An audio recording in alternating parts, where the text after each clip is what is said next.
My name is Dan Flores.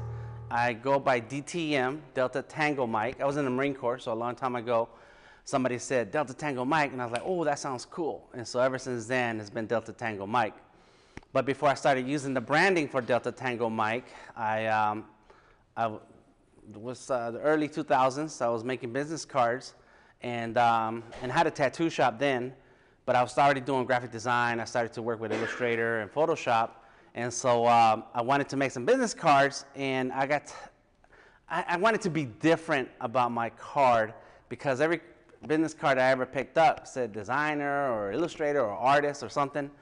And I said, let me call myself creative genius. And if you get to know me, you'll understand. I'm very creative, and I always come out with a solution. No matter how many times we have to try it out, we will find a solution. And so I said, well, it's going to be The Creative Genius, and that was my title. And so ever since then, I've been using The Creative Genius, and this is way before we understood branding, this early days of the web.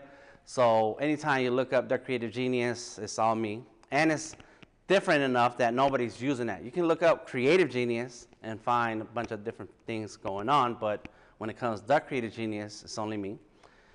Then as time went on, I keep coming up with more ideas all the time, and so Delta Tango Mike became my personal profile. So The Creative Genius is me as an artist and an illustrator, and then my personal profile is Delta Tango Mike. And so that's where everything lives. So my website is Delta Tango Mike, my Instagram, Twitter, Facebook, everything's Delta Tango Mike. So if you type in Delta Tango Mike in one word, you'll find all of my work, anything about me. And then people sometimes call me Mike because of Delta Tango Mike. They'll say Mike. And I'm cool with it, until it's time for you to write a check. Then I'll make sure it says Daniel Flores. So I ask all of you for your information so that I can get a sense of who you are. And when I speak on something, it can touch on what you're here about or what you do with your professional career. And so let me start off with a couple of things. Let's see, where'd you go? I think I attended the Freelance forum a few months ago, and I had the last word, and I left. I dropped the mic, and I said, stop calling yourself a freelancer, and don't fight with your clients. So I don't know if anybody was there. I know there was a few faces that were there that day. And so I'm going to touch on some of that stuff too. So it really has to do more than a freelancer or more than an illustrator. It has to do with you as a creative and the way I've handled my creative career and what has worked for me. And some of the stuff that has worked for me is not everything I've tried. I've tried a ton of things. I've been a working artist for 20 years. And I've tried all types of different methods to make sure that I have an income, so that keeps me doing what I love to do and away from taking on a job that locks me in for a certain amount of hours a day. And so my wife, she's a coder, developer, and she writes code and scripts and things for the government. And so she has like the secure laptop, and she works from home most of the time. And so she likes her job.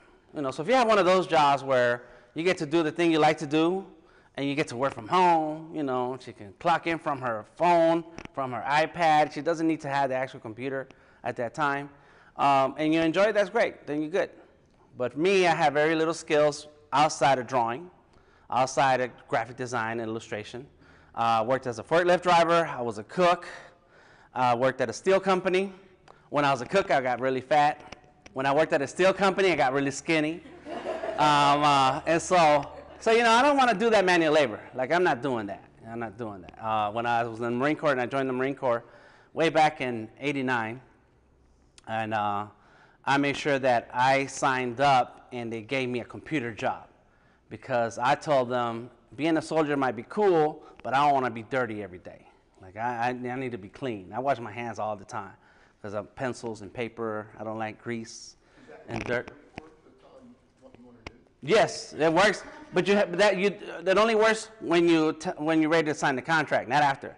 Like, if you sign the contract and then you want to tell them, nah, it doesn't work like that. Everybody is called a grunt. Those who don't pay attention to the contract, they're grunts. And so I wanted a job also that I could then later use once I got out the Marine Corps. I didn't want to just be forced to take on a role that had to have a gun or that type of situation. I wanted to have whatever life I chose to have. So in any case, I like being a creative, and I like being an artist, and that's been my focus for a long, long time. So that's why I've tried different things. So let me start off with a couple of thoughts and ideas that's going to get us into exploring what it means to not just be an illustrator, but also be a freelancer, and why I said you don't call yourself a freelancer, and really define what freelancer is. And traditionally, a freelancer, besides the medieval times and all that, today is a freelancer works for a company, and the company works with a client. The moment you start working for a client yourself and bypass a company, now you're an entrepreneur. There's a big difference. So if you like me, who like just to draw, all I want to do is draw. Then I try to find companies that contract me to do the artwork, and they in charge of producing the whole project. Like, I don't want to build a website. I don't want to build your graphics. I don't want to design the print. I just want to draw. Pay me to just draw all day long, and then give me a check. And I've had plenty of those gigs, a lot of those, and I love them because they pay me by the hour. And I clock in and clock out, and then I'm gone. What I don't like is that I have to leave my house and then show up somewhere. But as an entrepreneur, that's mostly the bigger role that I play, is talking to people, meeting people, saying, hey, how you doing? Identifying whether or not you're my client. You guys are not my clients. I can tell by this information here. My clients are people who have budgets, who work for corporations and companies, and need some kind of artwork that they're going to pay a lot of money for. And a long time ago, my mantra was, I want to get paid. And then later on was, I want to get paid hundreds. And now it's, I want to get paid thousands. Like, that's my deal. I want to, per job, per gig, per whatever, it's thousands. It has to be over the 1,000. And so as an entrepreneur, I engage with my potential customer. I find out what the project is and if they have a budget. As soon as I know they have a budget, we continue talking. If they do not have a budget, then I was like, okay, cool, that was nice. You know, I'll follow you. And then we move on. But once I know there's a budget, then we talk about the project. I try to figure out how much time is it really going to take, what do I really need to get paid. And then I pass on the information to my wife and say, send them an invoice, because my wife does all the invoicing and paperwork. And then once they make a deposit, then I go ahead and get started. And see, that's what the part of entrepreneurs, that you're doing the sales, you're doing the billing, you're doing the actual work, you're doing the customer service, because they call you, they text you all day, there's always something going on. And so, yes, sir? How do you get your wife to do the invoicing and paperwork? Yeah, you got to get a smart wife. Can you get my wife to do my invoicing and paperwork? Because I don't think she will. She don't want to. And you know, and that's a bigger story, a different story. No, but that is good. Let's talk about that for a second. Number one, you need teammates, and you have to have a team. And I didn't think about that in the early days. And really, in the first half of my career, I was just an artist. I just did whatever I felt like and did it and made money sometimes, didn't make money sometimes, and I was okay with that. I looked at it as me having fun and just doing what I want to do. Once I started dating my wife, that's when I would discuss opportunities with her. I say, hey, you know, this person said they want me to come over and do this and that. And I would kind of just say it because it's a conversation. And she'd say, yeah, you need to do that. And then tell them this. And so she was big in sales. That was her thing. And so she would kind of feed me some of the ideas, like, oh, man, so I really could actually, I'm thinking of it as an artist or as a creative person who's just thinking about this gig right this moment.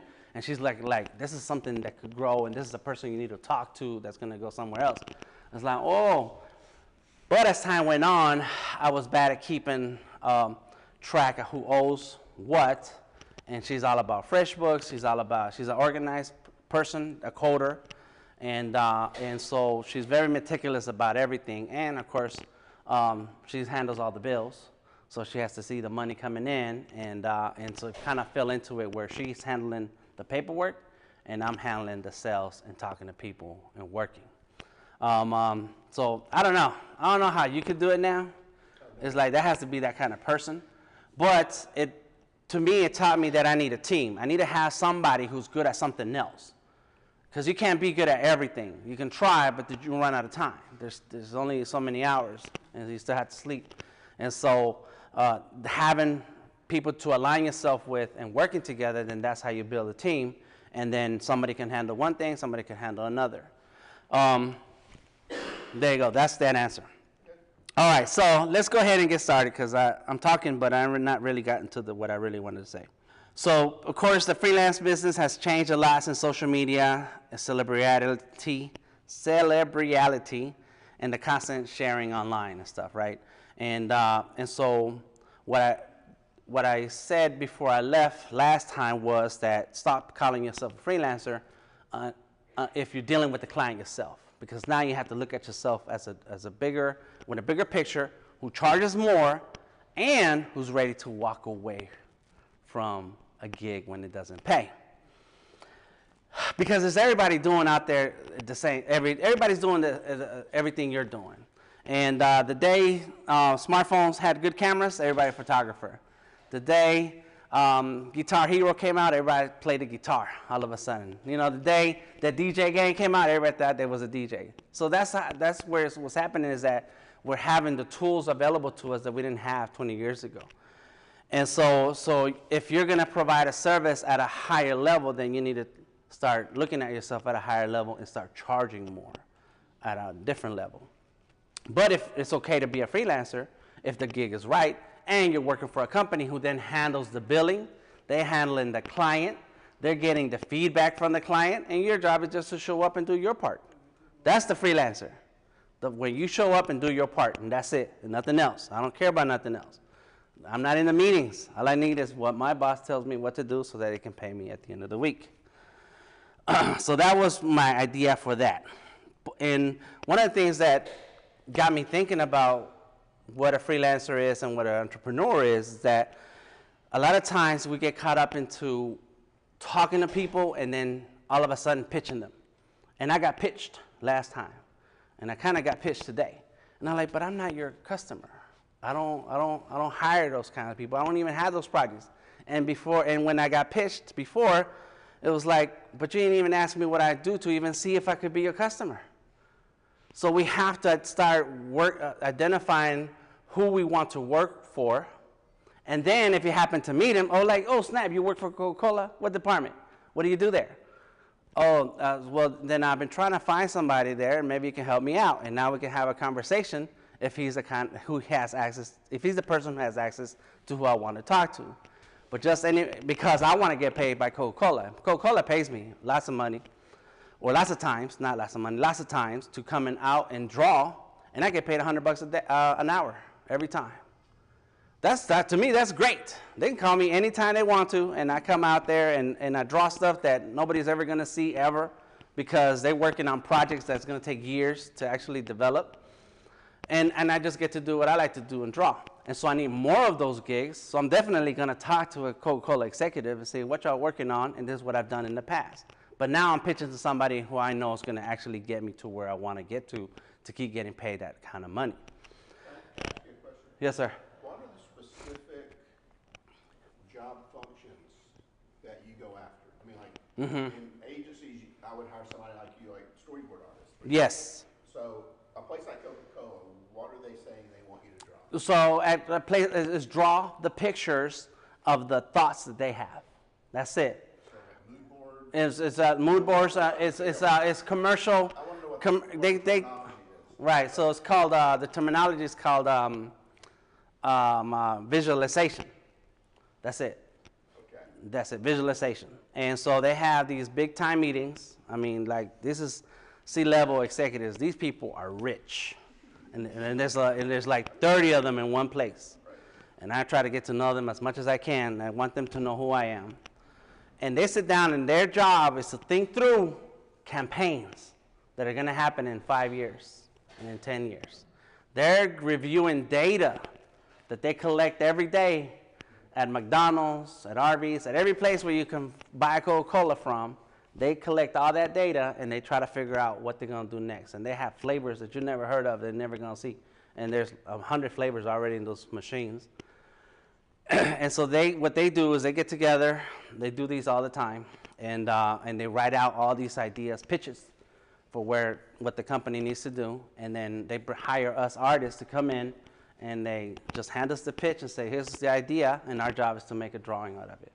And then at the end of the day, there's about 30, 40 drawings, and there's like 5, 10 artists. And they all pitching to each other and then knocking it down or boning it up. And then at the end of the day, I don't know what they do. They kick us out. We're done. And I'm okay with that. I just want to draw. I got to bring my markers, so they're out in the car right now. Really early in the process of ideation. Yes, very early. That's right. You Yep. have a better sense of what you're talking about. But I've done that same thing at TEDx. I was at TEDx one year. I didn't charge them. I did it for free, but they paid for the materials. And I was able to get whatever I wanted at the art store. So that was payment enough for me. Because what I needed to use, I already had. So I just threw other stuff into the shopping cart. And then my job was visualization. They gave me all the speeches the 2 days before. And I sketched out all the ideas of what they were going to talk about. And so then the day of, we're at the Rialto. I'm set up, I have my lights, I have my canvases, and all day there's speakers talking and giving us their talk, TED Talk, and I'm drawing because I already know what they're gonna say. So people don't know that I already know, but they're watching me draw as the people are talking. And they're like, dang, that's fast. And so, yeah. Right, and so there were 3 big canvases and 3 different times during the day when I took the canvas and put it out in the hall and everybody got to see it. And so that's how I've found a way to get in touch with people and talk to people and find the person like, oh, you need an artist. Like, you're the kind of person. And now we know, of course, Harry needs a storyboard artist, so now I get to talk to him. But of course, he runs an agency. And so he can able to afford what I ask him for, instead of somebody who has a regular job. There's nothing wrong with that. They have a job. They have an idea for a comic or a movie or something. They're like, I need some help trying to figure this out. And then they start telling me the story. I'm like, whoa, so okay, cool. Here's how much it costs. And like, I don't have money. And so then that's the conversation that I don't like to have. And so we have to define who we are, freelancer, entrepreneur, and define who is our client. Who do we want to talk to? And when you start defining who's your client and what role you want to play, then when you meet people on the street and they start telling you about themselves, and then they say their name and where they work at, you're like, okay, cool, that's great. And so now you have a nice conversation and you move on. And then you happen to talk to somebody who runs an agency and like, yeah, we do this, we do that. Oh, that's awesome. Let me show you my reel. And I don't want nothing. Let me tell you about the one project I work on. And I don't want to ask him for a job. I don't want to tell him. I just want to hook him in. And once he's hooked in and he likes who I am and likes the character I have, and he can see that I smile a lot. I may look mean at times, but I smile and I talk and so on. He's like, okay, we're going to have to call Dan. We have to find him a project. You understand? That's how you start putting it in your mind, so that when you're working it every day, then you start finding the deals and jobs that you want. I knew a guy in St. Louis. Every time he did a print ad, he printed it on a business card size. And he literally had these things in a business card case in his pocket. And every day he's on the subway. He would end up running into somebody in the ad industry. He always had this thing in his pocket. He would pull it out. It was work. Like, he got more work that way. Right. Or you can hang out on that street, that advertising street, Well, yeah. and half of the people you walk on the street are in the advertising. That's right. And those who have nicer clothes are the ones who are paying your checks. That's right. Yeah. Yes. You can tell. So most of y'all gave you a sticker today. There's the business card case and stickers. As I'm an artist, I do illustration work, And I could tell you my website, I could give you my business card, but at the end of the day, you're gonna have a stack of business cards sitting in the corner and be like, yeah, it's time to get rid of them. And then, but a sticker, you're like, oh, I like stickers. I don't know who doesn't not like stickers. I got tons of stickers. And then the day comes, like, I know there was an artist we wanted to talk to. Who is he? Oh, there he is. Yeah, let's call him up. Yeah, that's my method. You gotta connect with the people. And of course, be friendly and all those good things, but identify who you're going to spend more time talking to. And if we're not, you're not my client, and I'm still going to talk to you, we might find something else to talk about. But I don't have to feel like I'm having an interview. I don't have to feel like I have to put out my best face. I'll just be myself. I'm like, cool, yeah, you know. All right, so if we handle that part right, the next part is going to be easy, and we'll stop complaining about clients. Because if you're getting paid the money you want, then you don't mind doing the job over because they changed their mind. Then you don't, and that's happened to me. I designed a mural. My job was just to draw it out, not to paint it, because I will paint, but I like smooth walls. Talk about a wall like that, I'll hire a bunch of artists to do that. This wall, I'll paint on this wall. And so they hired me. They said, Dan, we need you. This client wants, the wall was 200 feet long and 90 feet. No, it's 200 and something feet long, and it was 90 feet tall. It was a big wall. And they think they got rid of it now because they sold the building. So I told them my process, and it was an agency I was talking to who got hired by the building. And so the agency's like, cool, we like your price. And it was already high, and they approved it. And I was like, all right, great, give me my deposit, and I get to work. So I started drawing. It was all digital. And I sent them a sketch, and they approved it. We love it. So then I started working on the vector, because it has to be a vector file, because they're going to scale it up. And so then when I sent them the vector, they said, no, we like the sketch better. And the sketch was a little rough. And so I said, well, tell me about the sketch. What is it that you liked about the sketch? So it wasn't the content and the layout. It was the style and the sketchiness and stuff. And I said, well, that's not what I was approving. That's not what I was asking you in the beginning. So now you're asking me to draw it all over again. And so they said, okay. And I said, that's going to cost you extra. And you have to pay that second half again. So now you have to pay me to finishing this and to go back one step and do it again. And they said, okay. And so I got paid. I got paid extra for that. And then, years later, they sold the building, and the new owners hired me to do another mural for that same wall. They came looking for me. So when you're getting paid what you're worth or the true value of what you want to get paid, you don't mind doing the work over because you're going to get paid.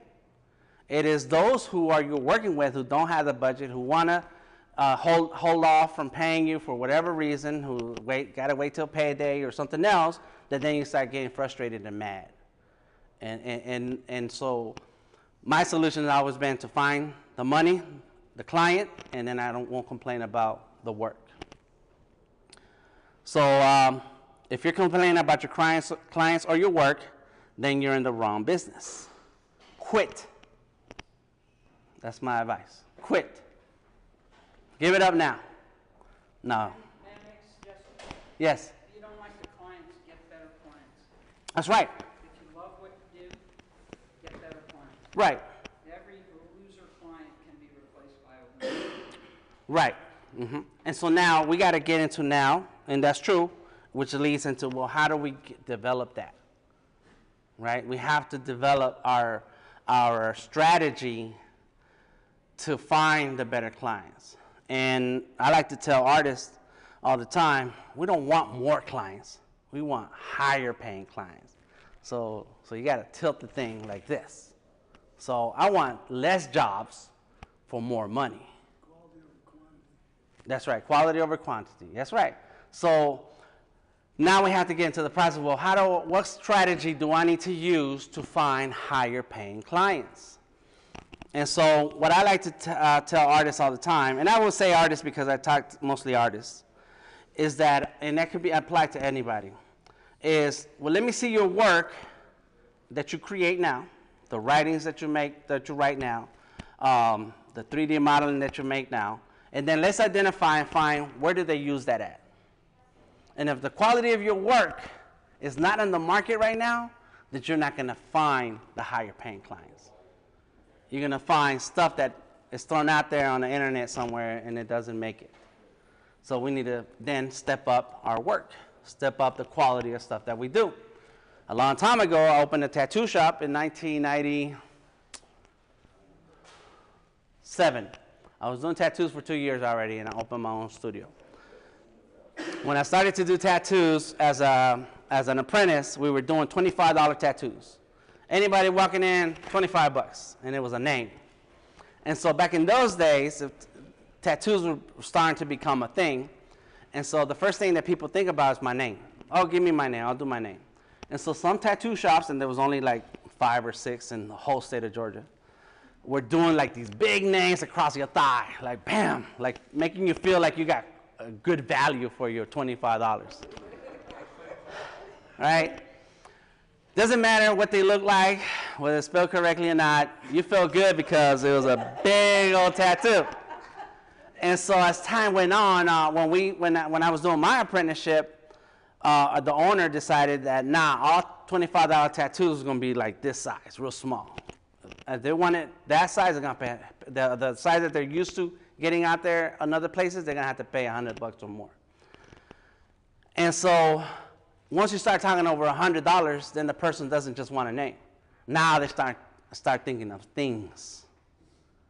And so then that's how we start cultivating the quality of the work that we do, is by putting out good artwork. And so that meant that me and the people who worked there, we had to constantly create new artwork. And on the walls, we had different art.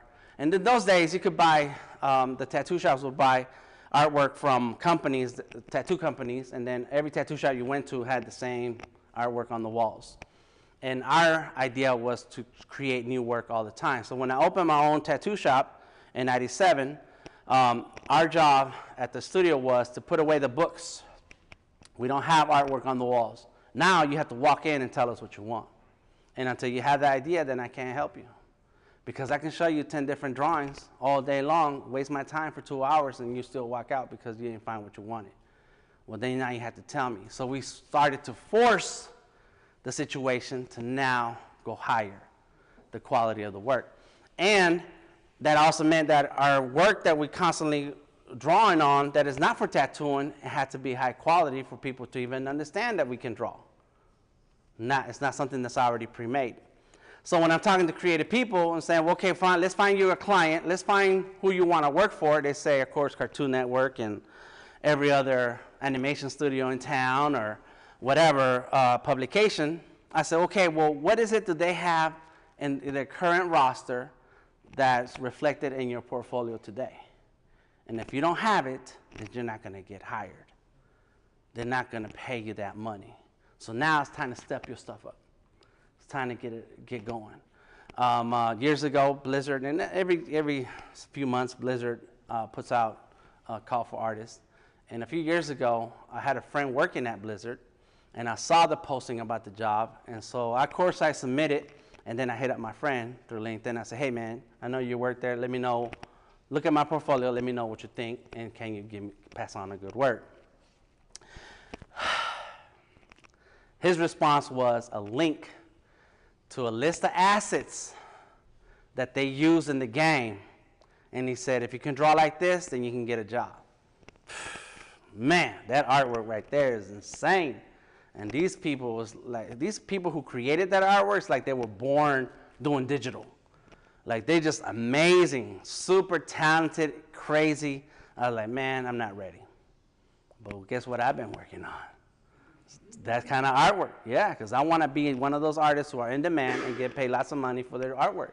Because I'm not looking for just that gig and say, okay, cool, that's on your homepage now. Awesome. Or that's on your shirt now. Nah, I want to license the artwork that Microsoft will put on all their surfaces. When you walk through the door of the Microsoft store, and every surface has my illustration. That's who I want to pay me money. And so now I've been trying to define what's it going to take to get that kind of client. and I'm making sure that I'm putting it into my work. I still create the stuff I feel like creating and just throw away. Yeah, I did a sketch, that's nice. But I'm slowly and slowly building up into that talent level and to the content level to find that kind of client that will license the artwork for 5 years for $1 million every year. And I have an attorney. I'm not going to sign just anything, you know, maybe. Give me enough money, I might bypass my attorney. She'll be mad at me. But that's what I'm after. That's how you start focusing on what your portfolio says about you and who are you trying to talk to build that clientele. All right, the last thing I want to say, I don't know how much time I get to talk. Until people get tired of you. Okay, until they say, damn, that's enough. So, okay, that's good enough. I don't think I need that much time. But then if you have any questions, just stop me and say, well, what about such and such? I'll ask you a question real quick. So, is there a correlation between types or styles of art and what they're worth? Yes. I'm getting the feeling that digital is priced higher than illustration from listening to you, and I don't know if that's true. Well, illustration could be a digital. And it's not the name for it, but it's how it's used. It's called usability. All right? That's it. So whatever you create, and I was talking to Jamal about his artwork, and he was showing it to me, and I said, well, where's this artwork? What is this artwork for? Where's it at? You know, so if it's just in your portfolio, it's only worth what it is worth to you. But if it's in Fortnite, which is a game that's installed in millions of devices, then your artwork is worth a lot more than,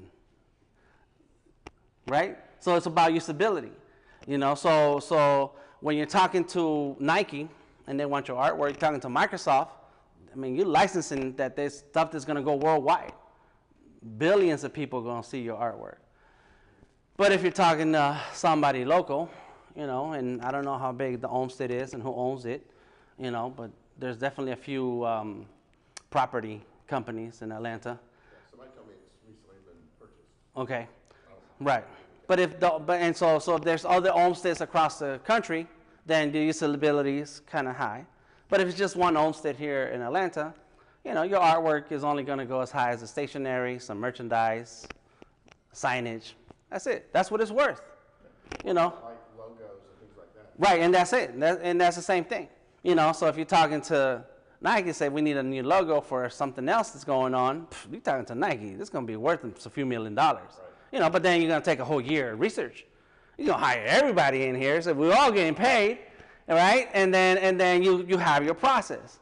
You know, but if it's somebody who's starting a small business out of their house or their garage, you know.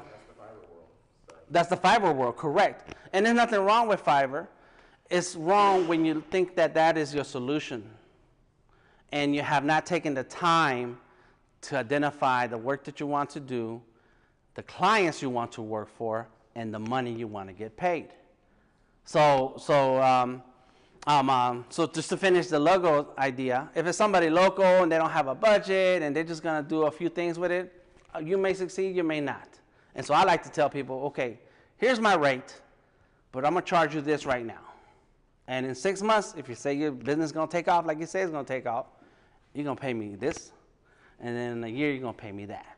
So at the end of the day, I'm going to get paid my money. But if you disappear and next time I see you and you're talking about some other business and that thing never took off, I'm like, okay, cool. Well, I tried. I gave you what I could. But the next time you talk to me about your next business, I'm charging you full price. Because you're telling me that it's going to take off, right? So anyway, that's usability. When it comes to Fiverr, okay, somebody posted, none of y'all here, posted on the Facebook page that they do graphic design. I don't know if you noticed that. It's on the Facebook page. And on the Facebook event for tonight. And for $5, they'll do 10 images, editing 10 images. And I'm thinking, well, I mean, how long is it going to take you to do 10 images to get $5? So, of course, because I was going to talk about it today, I clicked through his link. I went to his page. It's a person who lives in Bangladesh, and their average monthly income is $200. So $5 is good. But is $5 good enough for you to get paid for 10 images? You know, or 10 articles? or whatever, it's like that's not gonna, you're gonna need a whole lot of those $5 clients in one day just to even get a meal and a few things, right? And so that the sharing economy is there for a reason and to give us all an outlet to find a clientele. But it's not necessarily gonna be the means for which your career is gonna succeed. And in my experience, when I started doing websites in the 90s, the web was brand new in those days and we could do whatever we wanted. I started doing websites for free. But then once I did 10 free websites, it's like, hey, you gotta pay. And they didn't want to pay because it was free before. And then those that I charged $100 or $150 for a website, the next year they didn't want to pay anymore. They're like, why I gotta pay you again? I said, you don't have to pay me, we have to pay for the host. And then 2 years later, they're like, yeah, I need you to make some changes, and they don't want to pay. And so what has happened is that in my experience, I had to get rid of those people. They were there for a reason. They were there for me to get myself warmed up into what this thing is all about. And that's where Fiverr, Uber, and all these other sharing services are coming to play. You get as many users as you can, you find who your niche is, and then you tell everybody else goodbye. And then you just build on those who are gonna have the money to pay you what you want. So, so when I looked at this guy and he posted that, and I guess because we use the word Fiverr in the title of the thing, and he posted that thing, it's like, well, somebody who has a low budget, and even if you live here in this country, and if your budget is very low, your food costs are low, your rent is very low, maybe 10 clients at $5 a day, that's that's $50, that's good. Not for me. I mean, I want to get paid $150 an hour. There's this guy I follow, Chris Doe, The Future. He's on YouTube. He's been a veteran for, he's been in the multimedia space for 20 years. And he said in one of his videos that for a long time, he wanted to get paid $10,000 a day, no matter the project. His budget was $10,000, and he just kept throwing it out there. And the way he was telling the story, he made it sound like that was a long time ago, something that he wanted, because now he's there. And like $10,000 a day? Forget what minimum wage is. I want to get paid thousands of dollars for what I do. I don't care about Fiverr. I'm not competing with people on Fiverr. I'm not competing with people in 99 Designs. I'm not competing for nothing. I want to get paid when I want to get paid. But that also means that I put in a whole lot of time into my portfolio, into my talent. And digital, the only reason digital is more valuable is because you need to create art that's scalable and usable in all types of ways. So this illustration I created in Illustrator. This illustration of myself, I drew 17 different people in 17 days leading up to Adobe Max. And I did that so I can use the hashtag Adobe Max, so I can get Adobe to pay attention, so that when I was there at Adobe Max and I'm talking to potential creative directors that I could work with, potential clients that I could work with, I show them I can knock out some stuff, bam, bam, bam, every day, no matter what, and it's high quality, and here's a portfolio, and I did a Behance post, and I show you the whole process, and here I am drawing it now. And when I was at Adobe Max, I was drawing for 3 days. And you were doing Cinamaker too. And well, that was with Cinamaker, and that's who brought me on. And they brought me on just because I can draw while they do the filming. And I came because I need to meet other people who have money. So the last part I wanted to add is that one thing that I started to learn in how my portfolio and versus what the market is looking like right now is storytelling. And I asked Jamal, where is this game being used, or where is this artwork being used? And if he had told me a story about the game he's worked on, what these characters are, and how the player uses them, then I would have been more interested in looking through the rest of his portfolio. Even though he's a cool guy, I'm still interested because he has skill and talent that I want. But that's what you have to do with your portfolio, no matter what it's about. No matter how many articles you've written and what it is that the experience that you have, if you don't have your social media working for you, you're wasting it right now. The social media right now, the way it is today. Don't get caught up into the social part and think that you have to know and connect with the people you went to high school with. Because I don't know any of those. I don't have none of those people in my social media ever. I hated all those folks. I don't care about them. They're bums. I don't need them. I don't need them. My brother, I talk to him on the phone. Right? My mother, I see her every 6 months. I don't need to be connected to those people. Your social media, so it's not the social part, it's the media part you have to take care of. Because back in the day when I started my career, all we had was the yellow pages, and I spent thousands of dollars a month with the yellow pages. They would come and see us all the time and sit down with us and fill our heads with all these deals that were come through because we had a dollar size ad.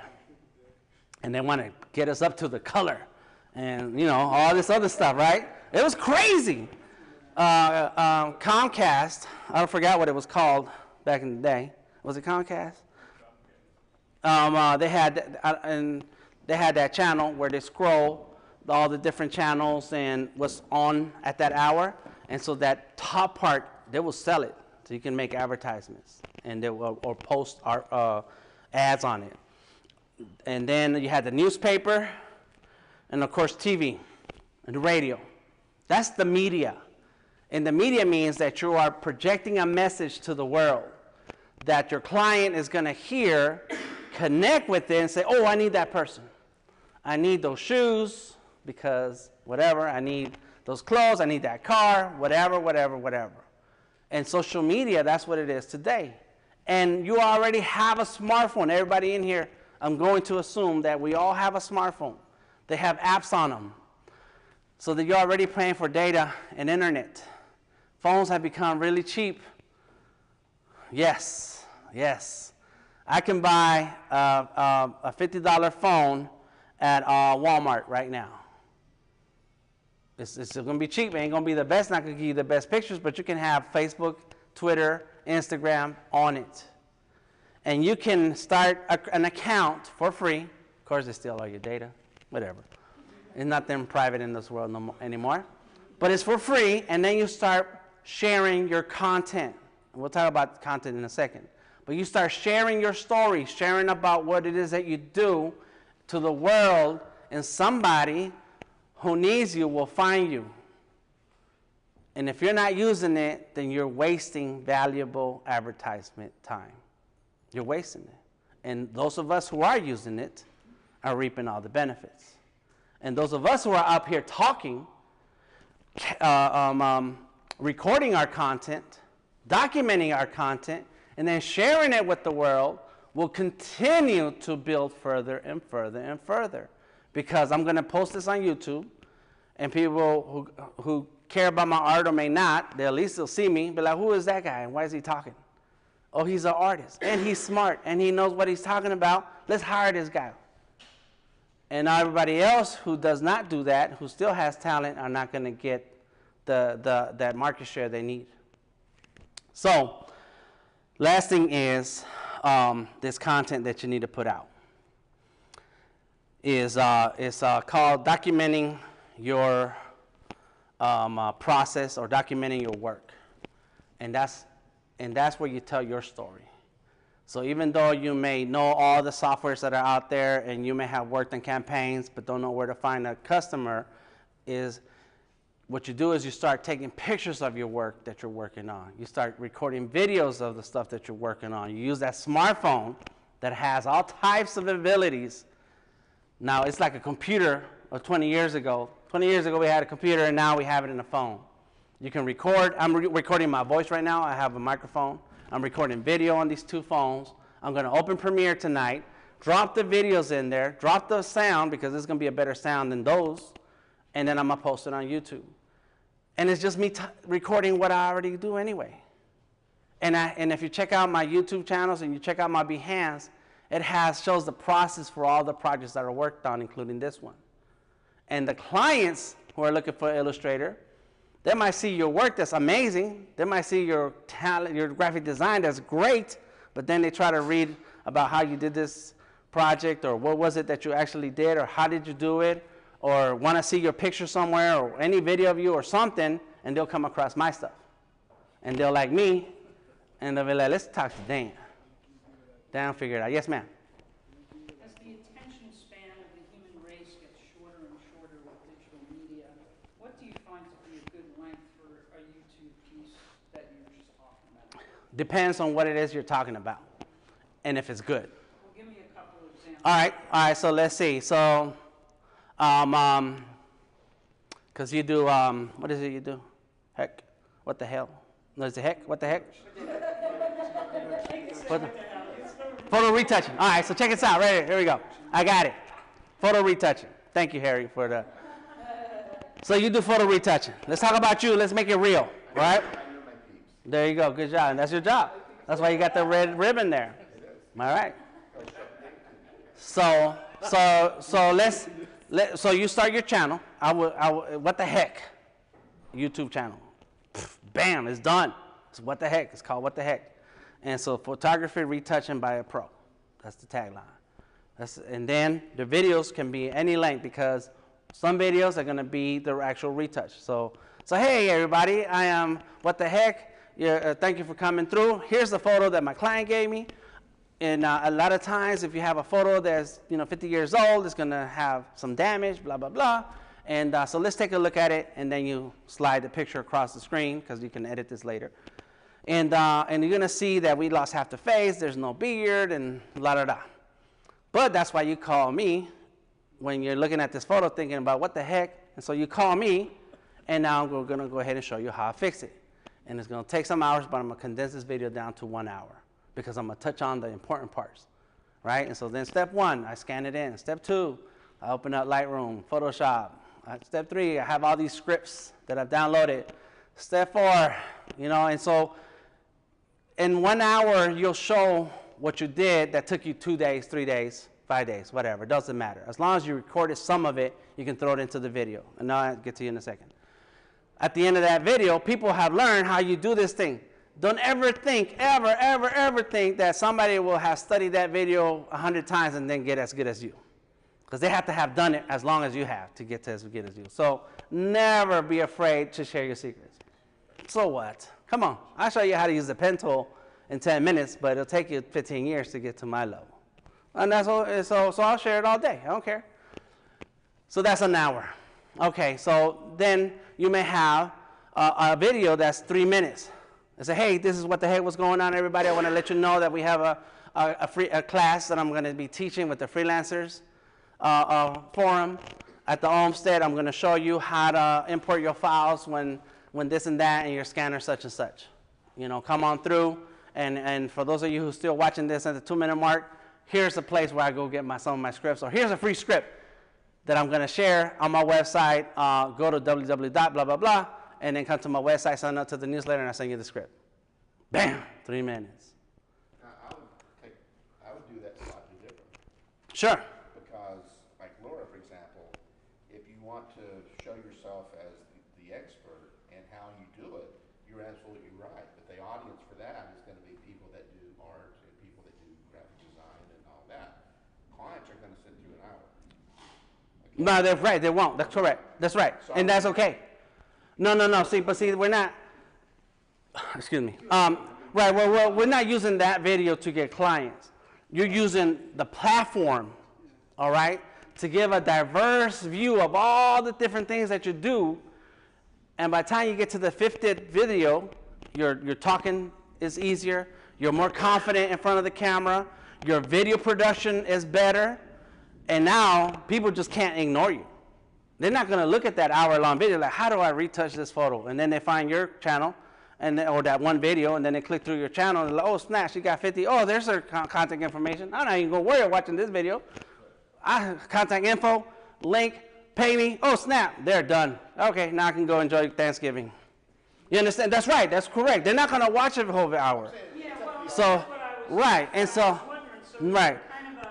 Is there kind of a sweet spot in terms of time They- for potential clients? Right, no, it's the portfolio that's out there that's going to grab your client. But the fact that you have different videos of different things within the same industry, within the same niche that you have, discussing different things is what's going to bring people to you. Because everybody types in, hey, how do you do this? How do you do that? And they say, and I'm going to get to him and then you. It just builds your credibility. That's right. It builds your credibility. That's it. It builds your credibility. It puts you on this level right here. That's it. Because there may be 50 photo editors and touch-ups in the same room. But when you're the one who's tweeting the most that day, and this happened to me real life, then people are already paying attention to you. Like, oh, snap. And now they're following, now they're looking, and now they're like, oh, we're going to hire her next time. I went to this conference in California with my wife. It's a Cassandra conference. It's coding and stuff. I just went with her, and so she was in the actual sessions, and she had to take a test for whatever, and to be certified. She's certified now, and I was just hanging out. So for 2 days, I was hanging out the whole conference, tweeting the whole time with the hashtag, and my picture and my Twitter was the one on the screens the most, and everybody in the conference got to know who I was. And that's it. You could elevate yourself to another point. So now what I would do is not only have those hour longs, I would have those 5-minute ones. Like, cool, today we're just going to show you how to do this one thing, this one tool, 5 minutes. I'm going to pretend you already know how to do all this stuff, and this is what you need to know with this part. 5 minutes, done, get out. OBS is it will record your screen, and then you can edit later. All right, you was about to say something? You had your arm up, sorry.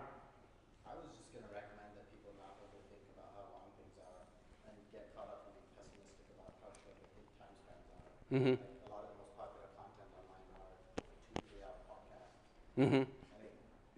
But it's not People will about. go for the information if it's useful information, but the problem is when you have 3 hours. Yeah. Minutes And after, that's true. And I agree with him because I don't think it's not a matter of the time span. It's how much time you have to catch their interest.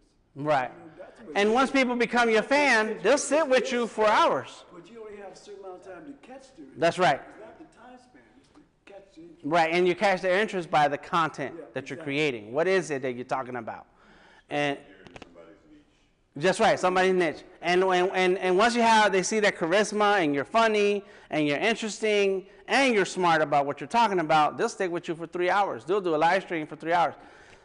There are people on all kinds of people on YouTube. My God. With the weirdest stuff in the world. Anything, everything is already on YouTube. And there's some of these videos that people just going on 10-hour. I'm not going to criticize anybody for whatever they talk about, but there are 10-hour videos that people will sit there watching and they're live streaming it. So it'll become important to somebody, as it has become important in your life, that is what you're expert at.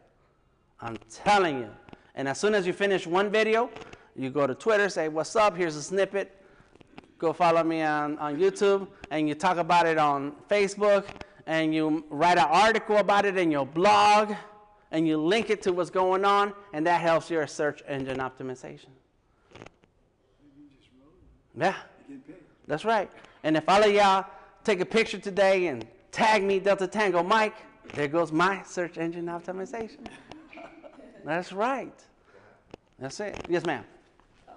That sounds like it takes a lot of time Uh-huh. to do it, a lot of thinking about what you're gonna say, who you're gonna say it to. Mm-hmm. But I'm also realizing I'm working on 2 projects right now, and since I had to write proposals for it, a lot of the story has already been written, so I can take it and turn that into a case study. Yes. And then I can turn that case study into an article. Yes. And then I can do a video. Yes. That talked about how I got together with these people, what their problems were, what my solutions were. Mm-hmm. And da-da-da-da. Yes, that's right. The best way to do it is just take the work you're getting paid for and turn that into content. Don't think of it as a separate job. No. To do a campaign for yourself. Yeah, like I was saying, it's basically writing Yeah. yourself. Yeah, that's right. Once you write it one time and think it through all the way, then you have that content to break up into all kinds of ways. And I do that. Once I make a whole Behance post, I use that stuff for my blog, and I talk about it a little bit more, and I make a video out of it, and then I pepper it through my Instagram as time goes on. Yes, over and over and over. But it's true. It's true that just creating the work that you do, it takes a lot of your time.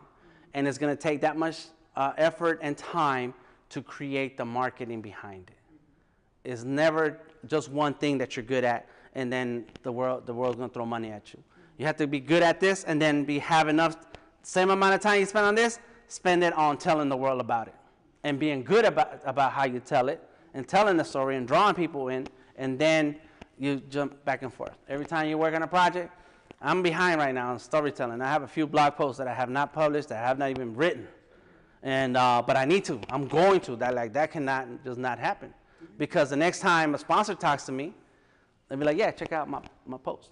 When you were talking about the process, do you video yourself while you're doing the work, as you're drawing and all that? Yes. Yeah. I started doing that, just video. I'm just in the studio, just late at night. I'm just working, just got the phone just going. Yes. Just working. Yes. Just working. So Yes. I need to Do you have an Android or an iPhone? iPhone. iPhone. So he said it all sad. I got an iPhone. But no, I've been a Mac guy. I've been a Mac guy all my life. Right. So now, what has happened in the iOS now? You open your camera and you have time lapse. Yeah. And so that's how I use it. You do a time lapse. Don't shoot the whole thing, because then you end up with 10 hours of work, and then you gotta. I got all this crap. Right. No, you need a. Look at it and I'm like, No. And it's funny, actually. I didn't realize I was that entertaining when I'm working. They, Of course, I wouldn't put that out there, but some of the language I use while I'm working. Yeah. It's really amazing. Right. So frame, and then the Android has got the frame lapse app, and so that's it. You turn it on and get to work painting, and so on. And I did that at Adobe. So I set up a couple of smartphones on people's walls at the vendors, and it was aiming at where we were. And I told those vendors, I said, this doesn't record sound, so you can say whatever you want. It's all good. Some people are scared about some device being next to them. But it was recording a frame lapse. And so you can see, and I published one video already, and you just can see how much work we did in one day. I mean, from the moment there was nobody till that we're busy, and then there's nobody again. And so, yes, you always want to just record something and then talk about it later. And that is your proof. That's your proof of concept. That's the proof of your skill. That's the proof that you are deserving of money. Because a lot of times, people or clients will see you draw something or write something, and like, why are you charging me hundreds of dollars when I just saw you type it out in 5 minutes? Like, yeah, but you didn't see the 2 weeks that I was thinking about this, the 2 months where I researched this thing, and all the 500 sketches that I had to do to get to this point. But if you have that as a case study, if you have a Behance that outlines all this stuff, then when you send the next quote and say, here's some links to my portfolio, now they're looking at it like, damn, and they're scrolling and scrolling, like, oh, snap. Yeah, this person is good and guaranteed to finish the job because you have full complete projects now. Now they know you're not going to run off with a deposit. Now they know that you're going to finish this project all the way and it's going to reach the physical world. All right, last thing I want to say is that never stop learning. I'm still learning about how I need to adjust my portfolio. I talked about that a little bit. And one of the things that I've been studying these corporations and this licensing artwork is that it has to be alive, it has to be dynamic, it has to show the work, play, and live emotion and characters. And so I'm learning that in my portfolio. So you figure out how that fits into yours. And if you don't want to talk about it, I'll talk about it all day with you and find a way to make sure that your work can align with what's being published out there and getting paid, so that then you can start attracting those clients to you. So then what do you think about people saying, well, just do the work that you love and then find a niche that fits it? You can do that too. I mean, sometimes it works. Because my stuff really doesn't fit just But it comes from somewhere, and there's a story there. Yeah, and Right. I know the story well, but every time I show my stuff, you go, no, Sheldon, you've got a really cool look, good thing, and no one's doing what you do, and you can find this niche. Right. And they tell, well, you need to go here, you don't get here. That's what I need to start focusing on. It's, That's my right. So the work is I want to assume it's I do a lot of carving. I do mixed media. I carve and I save the wood. I add the wood. I add different woods. I add different materials. And it's just, and then I deal with current topics going right. on. All right. So here we go. You ready? Yeah. It's real simple. I mean, it sounds simple when you say it until it's time to do the work. Yeah. All right. Is what you have to do is like you do the frame lapse, the recording, and then write out why you did that piece. So I wrote it out. That's it. Write it out and then do a video of it if you want.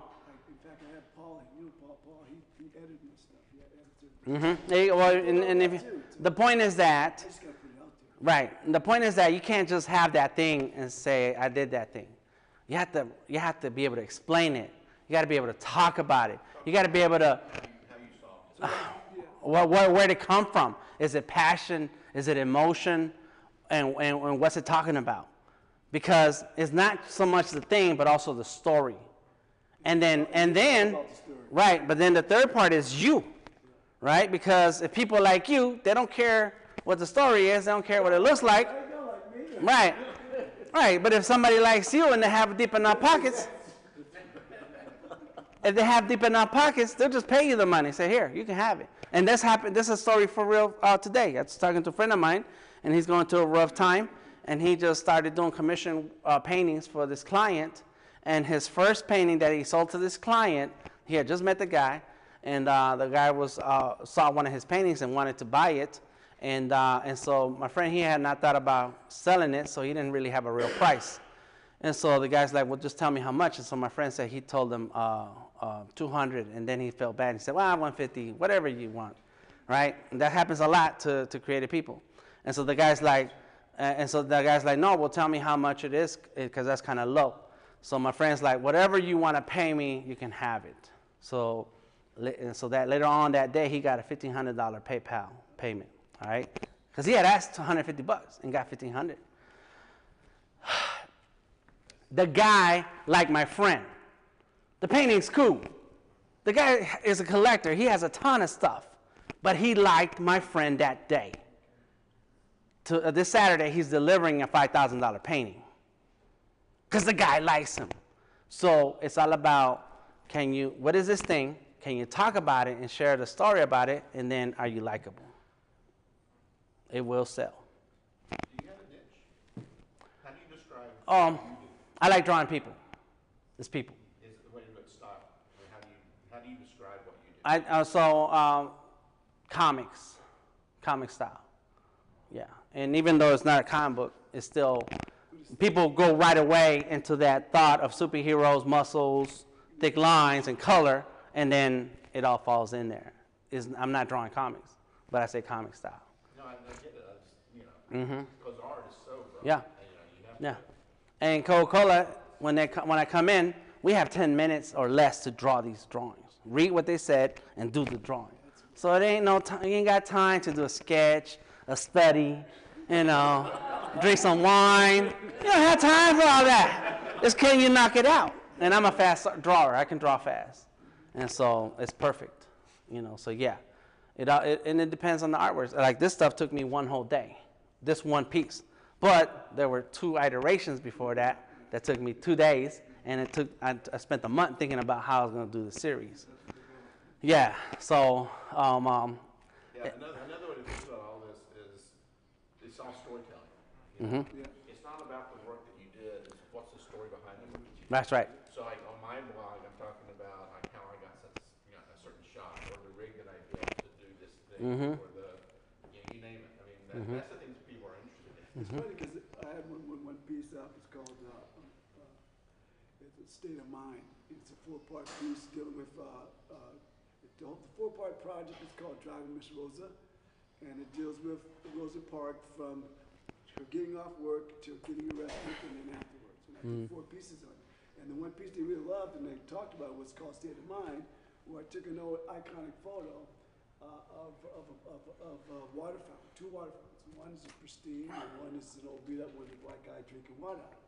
And they're like, well, how did you do that? And so I said, it was very cool. I said, the idea behind it is, it's very simple. To me, it's all about the process. And whenever I work with something, I usually do a different material. And every time a different material is a different discovery. And what I found out was amazing, that I made a porcelain sink, but that porcelain sink is made out of light bulb chips. And when you work with light bulb chips, you don't realize when you put glue in it, guess what happens to that fluorescent stuff inside? It turns clear. So you have to layer it, layer it, and layer it, and half layer it. So it's really kind of cool. But they love the story. It was all about the story. And then they say, well, what is it made of? What is the fountain made of? Well, those are soup cans. I spent freaking out long days pounding out 35 freaking soup cans. with earplugs and drive my family crazy. What's Yeah. he doing down there? Dad's just pumping soup cans. Mhm. But you know, the whole concept of telling the story about it, and then why? They say, well, why did you do that? I said, well, you know what? When I was a kid, I used to get every day at lunch. We would sit down at lunch, and I would sit there by myself, only black kid in white school, or the only black family, and we had some kids from other school. They would drive around the school yelling the N-word, and my friends would go, "What are you gonna do about it?" I said, "I'm gonna sit here and ignore the ignorance." I said, so that to me is, when I do these things, it's all about bringing up that feeling and bringing out how ridiculous it is, you know, and teaching the youth about, okay, this is what happened, this is what it is, and look at it. Does that make sense? And when kids see this kind of stuff, they go, "That's so stupid," you know. And that was the drive behind making the Okay. thing, so. So you have your story. I got the story. You ready? That's it. I don't even know what you're doing here. I don't know. Let's get to it. I'm just trying to get I got you. No, that's good. That's good. All of that is good. That's good. Somebody ask a question after you. Go ahead. I have an idea. A lot of my best solutions come out of things that, okay, what gets on my damn nerve? What problem can I solve? So scratching your own itch is a good place to start. Yep. And no matter how you answer that question, nobody's going to have that same answer because you are who you are, and your experience has made you unique. That's right. So even though we may have similar process for certain things, the way I answer it is unique to myself. So that's perfect, and that's good. Somebody else, ask a question, please. I need 2 questions tonight at the end right now. 1. I'm curious, I just checked your Instagram and you seem to have a lot of Aztec inspiration. It seems, or I don't know if Aztec. Yeah, I'm Mexican. My parents are from Mexico. That's my story again. And my parents were born and raised in Mexico. I was born in LA. And then when I was 8 years old, we moved to Mexico. We went to visit and ended up staying for 5 years. And so it was there where I learned all the Aztec history, because they don't teach you none of that stuff here. And so Mexican history is what I learned in Mexico. And because I was an artist already drawing, I had an aunt who was long past, but she was drawing all the time. So at home, I had one person who could draw that because I've been drawing all my life. And so that grabbed me. The stories grabbed me. And I remember a lot of those stories today, and I use that as the basics for my artwork. So one part for my clients is the comic style, but for my personal art is the Aztec story. And so that's my mesh for my art style that I have and the personal work that I create. And I'm ready to talk about it anytime because I've been thinking about it over and over and over. You said you've been drawing all your life. Think of one incident when you first started to draw. Can I think about an incident? Yeah, now I've been drawing all my life. I can tell you when it happened, the day Uh-huh. what happened. Right. Well, I do not remember. Well, I have 2 memories. One is I don't remember when I started drawing, but I remember sitting down one day, supposed to be doing my ABCs, and I drew them. My father at that time, he had those horse legs stand things in the workshop, right? So it's like a leg like this, but then it has 2 pieces of wood. Sawhorse, right, okay. So it has the 2 pieces of wood on each side, 1 piece on each side. So I started drawing my A's like that because I was drawing that. I didn't want to do letters. I wanted to draw that. There's a story. And so there's my story. And so my mother said, she said, "Oh, you want to be fancy with your handwriting?" And so I said, "No." And so she made me draw the letter A's like an outline with the triangle in the middle. So she took it a step further and said, "Well, if you're going to draw letters, this is how then draw them." So that's one memory. But by then I was already 5 or 6. When my mother, and I don't know when's the first time I saw this drawing, but my mother had it drawn, I don't know where it is now, that said 1975, and it had a triangle with teeth and a line on the top and a boat, and that's Jaws. And so that's the poster for Jaws, and I drew that, and it said 1975. I was 3 years old. Yeah, so I do have 2 memories. I was 3 years old, so I know for a fact that I've been drawing since I was 3. You just start drawing. 'Cause that's what you Yeah, and I have never stopped. I didn't stop. Oh yeah, right, you're right. We need to find it first. I don't know where it is now. Yeah. One more question, and then yes. I had a question. You just seem so comfortable with all of social media, but I just wonder if sometime back you were uncomfortable and how you got beyond that. Okay. How did it become so natural? Good. I'm gonna tell you. 2003, 4, 5, 2004, 5. Before social media, and I think MySpace had not really taken off. And if it was, I wasn't really tough with it.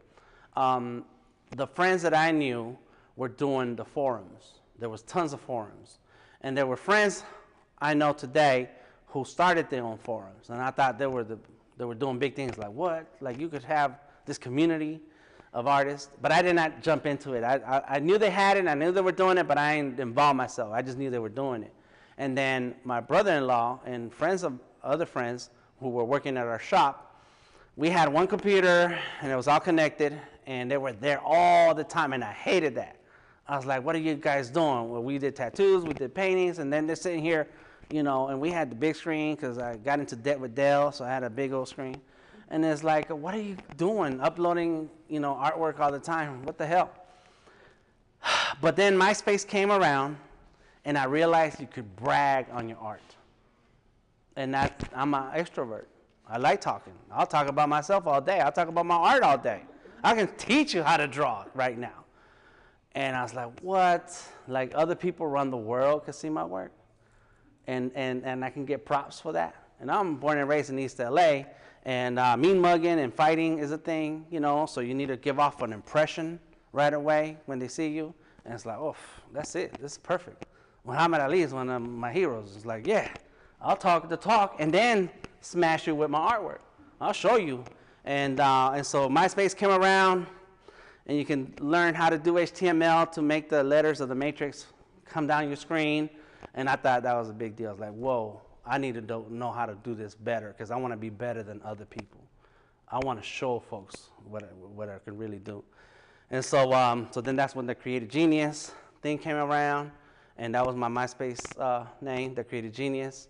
My Hotmail account was the Creative Genius, and people started paying attention to that. And so anytime I get attention, it just makes me go harder. More attention, go harder. And it's kind of an addictive thing, and you get addicted to the respect and the admiration, but also focuses you harder because my wife is my biggest critic. And she'll look at it and she'll say, that's not finished. I'm like, what are you talking about? I'm done. This is it. I ain't touching that. And she's like, no, because I can tell you that I put in the time. And she don't know how long I was working on it. She don't pay attention to what's on my screens, but she can see the word like, oh, man, okay. And I have other artist friends who follow my work, and when they respond to something, I'm like, yeah. I don't care if the world don't like it, but if other artists can see the talent, I'm like, okay. I'm doing it. And when I see other artists work, it's like, damn, how did they do that? And so now I got to figure it out some more. So as time's gone on, I wanted to have the best profile, the best portfolio, the best artwork. I want any new social media comes out, I get my domain name, I flesh it out and forget about it. Because the only thing that matters now is Facebook. They took over the world. Instagram, Twitter. And I get lots of retweets of my work all the time. I get Sharpie to retweet me. I get Surface, Microsoft, and those are the companies I want to give me money. So I can't get close to them in real life because they may not be headquartered in Atlanta. We have the internet. Let's get close to them there. Yes, you let you be the first person they're gonna hit up and call because you got really close to them through social media. And there's always some intern or some social media person who's doing the actual social media. But somebody is looking at your work.